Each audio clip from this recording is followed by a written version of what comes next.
Hello friends, welcome to study कर। मैं हूं आपका दोस्त प्रभाकर। आज के इस लेक्चर में हम डिस्कस करेंगे 24 जुलाई 2023 के मोस्ट इंपॉर्टेंट करंट अफेयर्स के क्वेश्चन। तो आप इस पूरे लेक्चर को बहुत ही ध्यान से लास्ट तक जरूर देखिएगा। पहला क्वेश्चन है, कोरिया ओपन बैडमिंटन 2023 में पुरुष युगल का खिताब किसने जीता है? आंसर हो जाएगा चिराग और सात्विक की जोड़ी ने। तो दोस्तों, भारत के बैडमिंटन के खिलाड़ी हैं चिराग और सात्विक। तो इन्होंने अभी हाल ही में कोरिया ओपन बैडमिंटन 2023 में पुरुष युगल का खिताब जीता है। सात्विक साईराज और चिराग शेट्टी की जोड़ी ने कोरिया ओपन का खिताब अभी हाल ही में वर्ल्ड नंबर 1 फजर अल्फियान और मोहम्मद रियान की जोड़ी को हरा करके जीता है।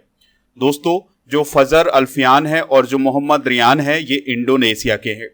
पहली बार किसी भी भारतीय बैडमिंटन जोड़ी ने यह खिताब अपने नाम किया है। इससे पहले 2017 में पीवी सिंधु ने विमेंस सिंगल्स का खिताब अपने नाम किया था और दोस्तों, वह कोरिया ओपन का खिताब जीतने वाली पहली भारतीय शटलर बनी थी। अब हम बात करते हैं कोरिया ओपन की। तो दोस्तों, यह इसका 30वां संस्करण हुआ है 2023 में और इसका आयोजन दक्षिण कोरिया में किया गया है। पुरुष युगल का खिताब जीता है एंडर्स एंटोनसेन ने, जो कि डेनमार्क के हैं, और महिला एकल का खिताब जीता है एन से यंग ने, जो कि दक्षिण कोरिया की हैं। बात आई है बैडमिंटन की, तो बैडमिंटन से रिलेटेड कुछ इंपॉर्टेंट करंट अफेयर्स डिस्कस करते हैं। सात्विक साईराज रंकी रेड्डी ने अभी हाल ही में कोरिया ओपन 2023 के दौरान 565 किलोमीटर प्रति घंटा की गति से सबसे तेज हिट करने का एक नया गिनीज वर्ल्ड रिकॉर्ड बनाया है। अभी हाल ही में सात्विक साईराज रंकी रेड्डी और चिराग शेट्टी की जोड़ी ने इंडोनेशिया ओपन 2023 में युगल का खिताब अपने नाम किया था और यह पहली भारतीय जोड़ी है जिसने इंडोनेशिया ओपन का खिताब जीता है। दक्षिण कोरिया के एन से यंग ने थाईलैंड ओपन का अभी हाल ही में फाइनल जीता था और भारत के एच.एस. प्रणय ने मलेशिया मास्टर्स बैडमिंटन चैंपियनशिप 2023 का खिताब अभी अपने नाम किया है। सात्विक साईराज और चिराग शेट्टी की जोड़ी ने बैडमिंटन एशिया चैंपियनशिप में पुरुषों के युगल में अभी हाल ही में गोल्ड मेडल जीता था। आप इस पूरे लेक्चर को बहुत ही ध्यान से लास्ट तक देखिएगा। लास्ट में आपसे एक क्वेश्चन पूछा जाएगा जिसका आंसर कमेंट बॉक्स में देना है। अगर आप चैनल पर पहली बार आए हैं तो सब्सक्राइब कर लें, बेल आइकन भी दबा लें, जिससे आपको समय पर और सबसे पहले नोटिफिकेशन मिल सकेगा। पीडीएफ अगर आपको डाउनलोड करना है तो टेलीग्राम पर आपको इसका पीडीएफ मिल जाएगा। आप टेलीग्राम पर जाएं, स्टडी कर ऑफिशियल सर्च करेंगे तो हमारा चैनल मिल जाएगा। इसके अलावा अगर आप इसे ज्वाइन करेंगे तो इसका पीडीएफ भी मिल जाएगा। इसके अलावा आप हमारे ऐप से भी पीडीएफ को डाउनलोड कर सकते हैं। ऐप का लिंक डिस्क्रिप्शन बॉक्स में दिया गया है, तो वहां से आप पीडीएफ प्राप्त कर सकते हैं। दोस्तों, अगर आपको ये लेक्चर पसंद आता है तो आप इसे लाइक करें, शेयर भी करें सभी दोस्तों को सभी सोशल मीडिया प्लेटफॉर्म पर। चलिए अगला क्वेश्चन डिस्कस करते हैं। 5वां हेलीकॉप्टर और लघु विमान शिखर सम्मेलन कहां आयोजित किया जाएगा? बहुत इंपॉर्टेंट क्वेश्चन है। आंसर हो जाएगा खजुराहो में। तो 5वां हेलीकॉप्टर और लघु विमान शिखर सम्मेलन 25 जुलाई 2023 को मध्य प्रदेश के खजुराहो में आयोजित किया जाएगा।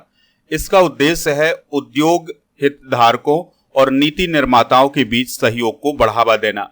यानी दोस्तों, जो हेलीकॉप्टर के क्षेत्र में काम करने वाले उद्योग हैं और जो नीति का निर्माण करने वाले लोग हैं, यानी कि जो हमारे नेता पॉलिटिशियन हैं, जो सरकार में है, उनके बीच सहयोग को बढ़ावा देना इस शिखर सम्मेलन का प्रमुख उद्देश्य है। विषय है इसका अंतिम मील तक पहुंचना, हेलीकॉप्टर और छोटे विमानों के माध्यम से क्षेत्रीय कनेक्टिविटी। तो यह इसकी थीम है, तो थीम भी आप नोट कर सकते हैं। यहां पर बात आई है सम्मेलन की, तो 2023 के कुछ प्रमुख सम्मेलन डिस्कस करते हैं। अभी एससीओ सम्मेलन हुआ है भारत में। 42वां आसियान शिखर सम्मेलन इंडोनेशिया में आयोजित किया गया है। G7 शिखर सम्मेलन जापान में आयोजित किया गया है। 15वां ब्रिक्स शिखर सम्मेलन 2023 साउथ अफ्रीका में आयोजित किया जाएगा। याद रखिएगा, ये अभी आयोजित नहीं किया गया है, लेकिन इस साल इसको साउथ अफ्रीका में आयोजित किया जाना है। प्रवासी भारतीय दिवस सम्मेलन 2023 इंदौर मध्य प्रदेश में हुआ था। 7वां अंतर्राष्ट्रीय धर्म सम्मेलन भोपाल मध्य प्रदेश में हुआ है और 12वां विश्व हिंदी सम्मेलन फिजी के नाडी शहर में हुआ है। तो फिजी एक देश है, उसका एक शहर है नाडी, वहां पर 12वां विश्व हिंदी सम्मेलन आयोजित किया गया था। तीसरा in person quad summit 2023 Japan में आयोजित किया गया है। दोस्तों बात आई है खजुराहो की, तो खजुराहो अपने आप में बहुत ही प्रसिद्ध है। यहाँ के जो मंदिर हैं बहुत ही फेमस हैं और यहाँ की जो संस्कृति कला बहुत ही फेमस है अपने आप में। तो खजुराहो की बात करें तो यह मध्य प्रदेश के छतरपुर डिस्ट्रिक्ट में है। साल 1986 में खजुराहो के मंदिरों को विश्व धरोहर स्थल के रूप में घोषित किया गया था। दोस्तों यहाँ के जो प्रमुख मंदिर हैं वो है कंदरिया महादेव मंदिर, ये आप देख पा रहे हैं, ये वही मंदिर है कंदरिया महादेव मंदिर। और 64 योगिनी मंदिर, चित्रगुप्त मंदिर यहाँ के प्रमुख मंदिर हैं। और यहाँ के जो मंदिर हैं उनका निर्माण चंदेल शासकों ने करवाया था। तो ये कुछ इंपॉर्टेंट जानकारी है खजुराहो से रिलेटेड। नेक्स्ट क्वेश्चन है, किस देश के राष्ट्रपति रानिल विक्रमसिंघे भारत की 2 दिन की यात्रा पर आए थे? आंसर हो जाएगा श्रीलंका। तो श्रीलंका के जो राष्ट्रपति हैं रानिल विक्रमसिंघे, तो वो 2 दिन की भारत की यात्रा पर आए थे और उनकी यात्रा जो थी 20 और 21 जुलाई की थी। उन्होंने भारत के प्रधानमंत्री नरेंद्र मोदी जी से भी मुलाकात की है। और दोस्तों उनकी यात्रा के दौरान कई अहम समझौते भी हुए हैं और ये समझौते हुए हैं आर्थिक सहयोग, नवीकरणीय ऊर्जा और पर्यटन को लेकर। दोस्तों अभी हाल ही में श्रीलंका और भारत के द्वारा ये निर्णय लिया गया है कि श्रीलंका में अब भारत के यूपीआई से भुगतान हो सकेगा। इसके लिए भारत की जो यूपीआई टेक्निक है वो अब श्रीलंका में भी स्वीकार कर ली गई है। यूपीआई का फुल फॉर्म भी याद रखिएगा दोस्तों, यूनिफाइड पेमेंट्स इंटरफेस। जितने आप ऑनलाइन पेमेंट करते हैं, चाहे वो फोन पे हो, गूगल पे हो, तो उसके लिए सबसे बड़ा जो माध्यम होता है वो कौन होता है? यूपीआई होता है। इसके अलावा दोस्तों दोनों देशों के बीच जो एयर कनेक्टिविटी है या हवाई कनेक्टिविटी है उसको बढ़ाने पर भी निर्णय लिया गया है। अब हम बात करते हैं श्रीलंका से रिलेटेड कुछ इंपॉर्टेंट करंट अफेयर्स की। तो श्रीलंका के सर्वोच्च न्यायालय ने अभी हाल ही में समलैंगिकता को अपराध की श्रेणी से मुक्त किया है, यानी कि वहां की सर्वोच्च न्यायालय के द्वारा ये निर्णय लिया गया है कि जो समलैंगिकता है उसको अपराध नहीं माना जाएगा, यानी उसको अपराध की श्रेणी से हटाया गया है। श्रीलंका के पर्यटन क्षेत्र में भारत का प्रथम स्थान है। 10वां भारतीय श्रीलंका द्विपक्षीय समुद्री अभ्यास, जिसे सिलिनेक्स बोला जाता है, वो 2023 में कोलंबो में आयोजित किया गया था। भारत और श्रीलंका ने नई दिल्ली में एक प्रदर्शनी आयोजित की है जिसका नाम है जेफरी वावा। दोस्तों भारत ने आर्थिक सहायता योजना के अंतर्गत श्रीलंका को 50 बसें अभी हाल ही में प्रदान की थी। तो ये कुछ इंपॉर्टेंट करंट अफेयर्स हैं श्रीलंका से रिलेटेड। दोस्तों यहाँ पर आप श्रीलंका का मैप देख पा रहे हैं। श्रीलंका जो है भारत के दक्षिण दिशा में है और गल्फ ऑफ मन्नार भारत और श्रीलंका के बीच में है और पाक जल संधि भी याद रखिएगा भारत और श्रीलंका के बीच में है। नेक्स्ट क्वेश्चन है, भारतीय मूल की मोक्षा राय को किस देश में पॉइंट्स ऑफ लाइट से सम्मानित किया गया है? आंसर हो जाएगा इसका ब्रिटेन। तो ब्रिटेन में अभी हाल ही में मोक्षा राय को पॉइंट्स ऑफ लाइट से सम्मानित किया गया है। और याद रखिएगा कि जो मोक्षा राय है भारतीय मूल की है और इनकी उम्र 7 साल है और 7 साल में इन्हें पॉइंट्स ऑफ लाइट पुरस्कार से सम्मानित किया गया है। दोस्तों मोक्षा राय महज 3 साल की आयु से ही माइक्रो प्लास्टिक पॉल्यूशन के विरुद्ध संयुक्त राष्ट्र की पहल के लिए काम कर रही हैं। तो उनके इसी काम को लेकर के अभी हाल ही में पॉइंट्स ऑफ लाइट पुरस्कार से उन्हें सम्मानित किया गया है। दोस्तों ये माइक्रो प्लास्टिक क्या होता है? तो जब प्लास्टिक के कण 5 mm से छोटे होते हैं तो उसे माइक्रो प्लास्टिक बोला जाता है। अब ये माइक्रो प्लास्टिक हमारे लिए या जीवों के लिए किस प्रकार से हानिकारक है? जैसे दोस्तों हम प्लास्टिक की बोतल में पानी का यूज करते हैं, पानी तो हम पी लेते हैं लेकिन हमें पता नहीं चलता है और ये माइक्रो प्लास्टिक जो है हमारे शरीर में प्रवेश कर जाता है। और तो जितनी भी हम प्लास्टिक की चीजें यूज करते हैं तो उसमें दोस्तों उसके जो छोटे बहुत छोटे कण होते हैं जो 5 mm से छोटे होते हैं वो कण हमारे शरीर में प्रवेश कर जाते हैं जिन्हें हम माइक्रो प्लास्टिक बोलते हैं और इसके कारण विभिन्न प्रकार की बीमारियां भी होती हैं। इसी प्रकार से समुद्र के जीवों को भी बहुत खतरा है इस माइक्रो प्लास्टिक से। तो दोस्तों माइक्रो प्लास्टिक आशा करते हैं कि आप इसको समझ गए होंगे। दोस्तों ब्रिटिश उप प्रधानमंत्री ओलिवर डाउडेन ने अभी हाल ही में मोक्षा राय को यह पुरस्कार प्रदान किया है। अब बात करते हैं पॉइंट ऑफ लाइट पुरस्कार की। तो यह पुरस्कार उन लोगों को दिया जाता है जिनके कार्यों से समाज में बदलाव आता है और जिनकी कहानी दूसरों को प्रेरित करती है। तो ऐसे लोगों को पॉइंट ऑफ लाइट पुरस्कार दिया जाता है। यहाँ पर बात आई है पुरस्कार की, तो 2023 के कुछ प्रमुख पुरस्कार डिस्कस करते हैं। तो अभी हाल ही में एनी पुरस्कार दिया गया है प्रोफेसर थलापिकल प्रदीप को। Grand Cross of the Legion of Honour से सम्मानित किया गया है प्राइम मिनिस्टर मोदी को फ्रांस की गवर्नमेंट के द्वारा। पेन पिंटर पुरस्कार 2023 दिया गया है माइकल रोसेन को। IMA पुरस्कार दिया गया है डॉक्टर के वेणुगोपाल को। इसके अलावा मेलकम आदिसेसिया पुरस्कार 2023 दिया गया है उत्साह पटनायक को। एबेल प्राइज 2023 लुइस ए कैफरेली को दिया गया है जो कि अर्जेंटीना के हैं। मार्कोनी प्राइज 2023 दिया गया है प्रोफेसर हरि बालकृष्णन को। और प्रिट्जगर आर्किटेक्चर पुरस्कार 2023 सर डेविड एलन चेपरफील्ड को दिया गया है। चलिए दोस्तों अगला क्वेश्चन डिस्कस करते हैं। 2023 में भारतीय वायुसेना दिवस परेड और एयर शो किस राज्य में आयोजित किया जाएगा? तो ये उत्तर प्रदेश में आयोजित किया जाएगा। तो दोस्तों भारतीय वायुसेना दिवस परेड और एयर शो किस राज्य में आयोजित किया जाएगा? उत्तर प्रदेश में। और उत्तर प्रदेश के प्रयागराज में इसका आयोजन किया जाएगा। कब किया जाएगा? 8 अक्टूबर 2023 को। इस वर्ष दोस्तों जो वायुसेना है वो अपनी स्थापना का 91वां वर्ष मना रहा है। पिछले साल इस परेड का और इस एयर शो का आयोजन चंडीगढ़ में किया गया था। दोस्तों भारतीय वायुसेना की भी बात कर लेते हैं तो इस मुख्यालय इसका नई दिल्ली में है। इसका आदर्श वाक है नवः स्पर्शम दीप्तम। दोस्तों वायुसेना के प्रमुख कौन है? Air Chief Marshal BR Chaudhary. और वायुसेना के उप प्रमुख कौन है? Air Marshal Amarpreet Singh. अगला क्वेश्चन है किस राज्य ने नेट जीरो लक्ष्य हासिल करने के लिए विजन डॉक्यूमेंट जारी किया है? आंसर हो जाएगा झारखंड। तो झारखंड ने अभी हाल ही में एक विजन डॉक्यूमेंट जारी किया है और ये जो विजन डॉक्यूमेंट है ये नेट जीरो लक्ष्य को हासिल करने के लिए है। तो झारखंड के वन पर्यावरण और जलवायु परिवर्तन विभाग ने 2070 तक नेट शून्य लक्ष्य प्राप्त करने के लिए एक विजन डॉक्यूमेंट जारी किया है। यानी इसका अर्थ ये हुआ कि जो झारखंड की सरकार है उसका 2070 तक ये लक्ष्य है कि किस प्रकार से नेट शून्य लक्ष्य को प्राप्त किया जाए। और यह दस्तावेज 2070 तक अपने शुद्ध शून्य लक्ष्य को प्राप्त करने के लिए झारखंड के लिए बहुत ही इंपॉर्टेंट है। दोस्तों ये नेट जीरो क्या होता है तो इसको आप बहुत ही ध्यान से समझिएगा। देखिए कारखाने तो कभी बंद नहीं किए जा सकते हैं, निर्माण तो कभी बंद किया नहीं जा सकता है।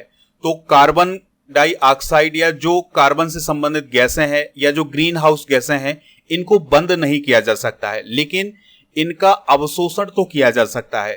तो दोस्तों जब ऐसी स्थिति बने कि जितनी कार्बन डाइऑक्साइड या ग्रीन हाउस गैसों का उत्सर्जन हो उतनी ही ग्रीन हाउस गैसों का अवशोषण भी किया जाए, तो जब ऐसी स्थिति बनती है तो उसे बोला जाता है नेट जीरो। ठीक है, तो इस लक्ष्य को प्राप्त करने के लिए भारत सरकार भी प्रयास कर रही है और जो राज्य सरकारें हैं वो भी इसके लिए प्रयास कर रही हैं। बात आई है झारखंड की, तो झारखंड से रिलेटेड कुछ इंपॉर्टेंट करेंट अफेयर्स डिस्कस करते हैं। दोस्तों राष्ट्रपति द्रौपदी मुर्मू जी ने झारखंड उच्च न्यायालय के नए भवन का अभी हाल ही में उद्घाटन किया है। झारखंड सरकार ने रांची और 6 अन्य केंद्रों से एयर एम्बुलेंस सेवा अभी हाल ही में शुरू की है। CP राधाकृष्णन झारखंड के नए राज्यपाल बने हैं। गृह मंत्री अमित शाह ने झारखंड के देवघर जिले के जसीडीह में 450 करोड़ रुपए के इफ्को नैनो यूरिया तरल उर्वरक संयंत्र की अभी हाल ही में आधारशिला रखी है। और पूर्व माओवादियों के गढ़ बूढ़ा पहाड़ का दौरा करने वाले पहले मुख्यमंत्री कौन बने हैं? हेमंत सोरेन बने हैं। वर्तमान में कौन है मुख्यमंत्री झारखंड के? हेमंत सोरेन है। दोस्तों झारखंड राज्य प्रत्येक वर्ष 15 नवंबर को अपना स्थापना दिवस मनाता है। अब आपको बताना है दोस्तों कि झारखंड बिहार राज्य से किस वर्ष अलग हुआ था, तो इसका आंसर आप कमेंट बॉक्स में जरूर दीजिएगा। अगला क्वेश्चन है नामांग्या खम्पा किस देश में भारत की राजदूत बनी है? आंसर हो जाएगा सोमालिया में।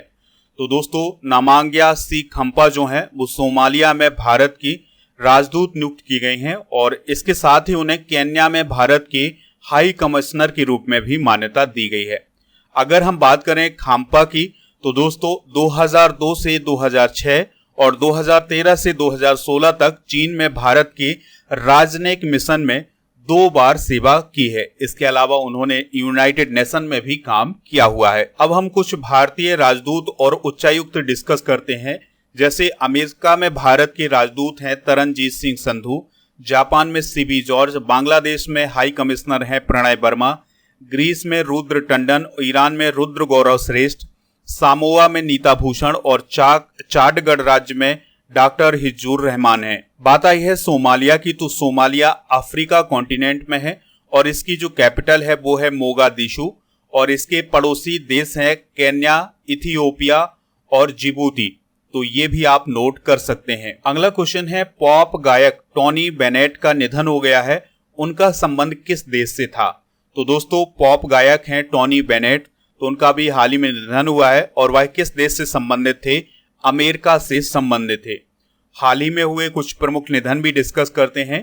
तो प्रख्यात गणितज्ञ डॉक्टर मंगला नर्लीकर का निधन हुआ है, मराठी अभिनेता रविंद्र महान जी का निधन हुआ है, फुटबॉल खिलाड़ी लुइस सुआरोज का निधन हुआ है, बास्केटबॉल खिलाड़ी निक्की मैकेक्री पेंसन का निधन हुआ है और प्रसिद्ध चित्रकार और मूर्तिकार नंबूदरी का निधन हुआ है, ऑस्कर विजेता एलन अर्किन का निधन हुआ है, पंजाब के पूर्व डिप्टी स्पीकर वीर देविंदर सिंह का निधन हुआ है और प्रसिद्ध वैज्ञानिक जॉन बेनेस्टर गुडइनफ का भी अभी हाल ही में निधन हुआ है।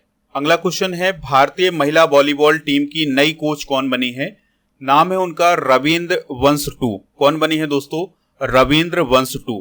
तो रविंद्र वंशटू को 19वीं एशियाई महिला चैंपियनशिप के लिए भारतीय राष्ट्रीय महिला वॉलीबॉल टीम का कोच नियुक्त किया गया है और यह चैंपियनशिप 22 सितंबर से 8 अक्टूबर तक चीन के हांगझू में आयोजित की जाएगी। आज का लास्ट क्वेश्चन है, G20 ऊर्जा परिवर्तन मंत्रियों की बैठक किस राज्य में आयोजित की गई है? आंसर है इसका गोवा में। दोस्तों इस बैठक में भारत की तरफ से बिजली और नवीन तथा नवीकरणीय ऊर्जा मंत्री RK सिंह शामिल हुए थे। G20 के बारे में बात करें तो इसकी स्थापना 26 सितंबर 1999 को हुई थी।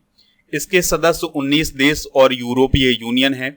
उद्देश्य इसका अंतर्राष्ट्रीय वित्तीय स्थिरता और सतत आर्थिक विकास को बढ़ावा देना। G20 का पहला सम्मेलन 2008 में वाशिंगटन अमेरिका में आयोजित किया गया था।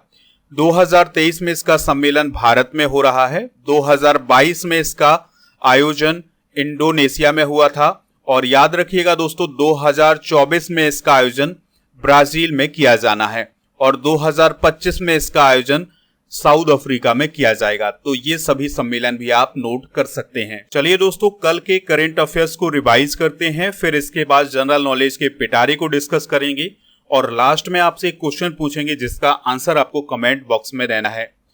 कल का पहला क्वेश्चन था, वीमेंस फीफा वर्ल्ड कप 2023 का आयोजन किन दो देशों में शुरू हुआ है? न्यूजीलैंड और ऑस्ट्रेलिया। किस राज्य ने सशक्त महिला ऋण योजना शुरू की है? हिमाचल प्रदेश ने। 500 अंतरराष्ट्रीय मैच खेलने वाले दुनिया के 10वें क्रिकेटर कौन बने हैं? विराट कोहली। LIC के चौथे MD कौन नियुक्त किए गए हैं? सतपाल भानु। पाई सन्निकटन दिवस कब मनाया जाता है? 22 जुलाई को।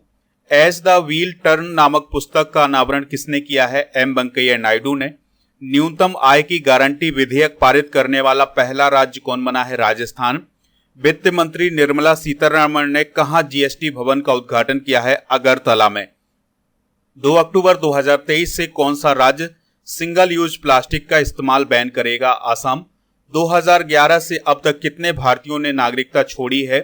17.50 लाख लोगों ने। आज के जनरल नॉलेज के पिटारे में हम समाचार पत्र और उनके प्रकाशन स्थल को डिस्कस करेंगे कि कौन सा समाचार पत्र कहां से प्रकाशित होता है। तो द टाइम्स समाचार पत्र लंदन से, डेली मिरर लंदन से और ली फिगारो पेरिस से और इज बेस्तिया मॉस्को से, डॉन कराची से, द आइलैंड कोलंबो से, ईस्टर्न सन सिंगापुर से और अल अहरम काहिरा से प्रकाशित होता है। दोस्तों कल के करंट अफेयर्स में जो क्वेश्चन पूछा गया था उसका आंसर था विराट कोहली। तो लगभग सभी लोगों ने इसका आंसर दिया हुआ है विराट कोहली। तो आपसे जो क्वेश्चन पूछा जाए उसका आंसर कमेंट बॉक्स में जरूर देना है। दोस्तों आप सभी की डिमांड पर वीकली करंट अफेयर्स को शुरू कर दिया गया है। इसके अलावा दोस्तों मंथली करंट अफेयर्स की जो सीरीज है वो पहले से चली आ रही है, तो आप चैनल पर विजिट करेंगे तो मंथली करंट अफेयर्स के वीडियो जरूर मिल जाएंगे। आज का प्रश्न है जिसका आंसर कमेंट बॉक्स में देना है, 5वां हेलीकॉप्टर और लघु विमान शिखर सम्मेलन कहां आयोजित किया जाएगा? तो जो भी इसका राइट आंसर हो कमेंट बॉक्स में जरूर बताइएगा। हमें इंतजार रहेगा आपके आंसर का। मिलते हैं नेक्स्ट लेक्चर में। जय हिंद, वंदे मातरम।